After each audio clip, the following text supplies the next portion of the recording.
పరుగును పూర్తి చేసింది. అప్పుడు గంభీర్ జెర్సీ ముందు భాగంలో మట్టి అంటుకున్నటువంటి దృశ్యం, ఇప్పుడు జమీమా ముందు భాగంలో మట్టి అంటుకున్న దృశ్యం.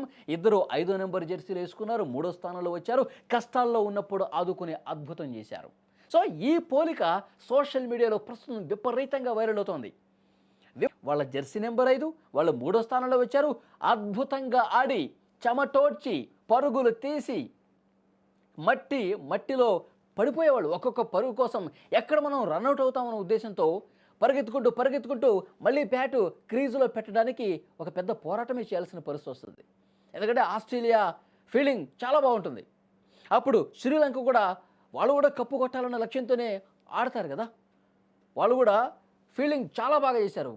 బౌండరీలు పోతున్నటువంటి బాల్స్ని వెంటనే ఆపేసి కీపర్కి బాల్ విసిరేయటం, ఎక్కడ మనం రన్అట్ అవుతామని చెప్పి చాలా వేగంగా చిరుతల్లాగా పరిగెడుతూ, వికెట్ల మధ్య చిరుతల్లాగా పరిగెడుతూ వాళ్ళు క్రీజ్ దగ్గర పడిపోయినటువంటి సందర్భాలు ఎన్నో ఉన్నాయి.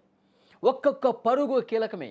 అలాంటి పరుగులు తీసే క్రమంలో, కింద పడుతున్నటువంటి క్రమంలో ఆ చెమటకి ఆ మట్టి అంటుకున్నటువంటి ఆ జెర్సీలు వాళ్ళ పడినటువంటి కష్టానికి నిదర్శనంగా మారుతున్నటువంటి పరిస్థితి ఉంది.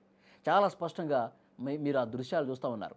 3వ స్థానంలో వచ్చి 5వ నెంబర్ జెర్సీ వేసుకొని చెమటలు కక్కుతూ మట్టి అంటుకున్న ఏమాత్రం కూడా లెక్క చేయకుండా లక్ష్యం వైపు దూసుకెళ్ళినటువంటి పరిస్థితి ఉంది. ఇంకొక సారూప్యత ఏంటంటే వీళ్ళిద్దరూ కూడా జట్టు కష్టాల్లో ఉన్నప్పుడు క్రీజులోకి వచ్చారు. ఓపెనర్లు ఇద్దరు అవుట్ అయిపోయినప్పుడు, లక్ష్యం పెద్దగా ఉన్నప్పుడు క్రీజులోకి వచ్చినటువంటి పరిస్థితి ఉంది.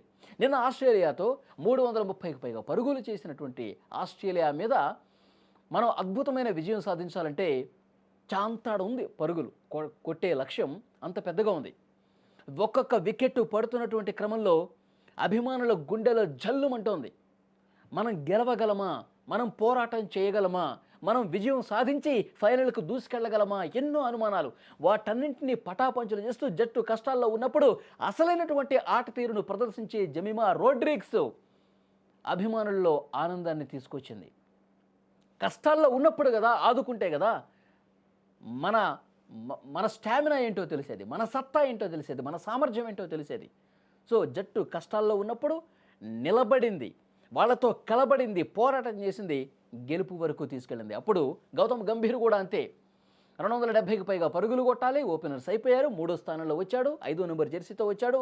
మెల్లగా పరుగు మీద పరుగు బౌండరీలు కొట్టుకుంటూ 97 పరుగులు చేశాడు. గంభీర్ 97 పరుగులతో లక్ష్యానికి దగ్గరగా తీసుకెళ్లినటువంటి పరిస్థితి ఉంది.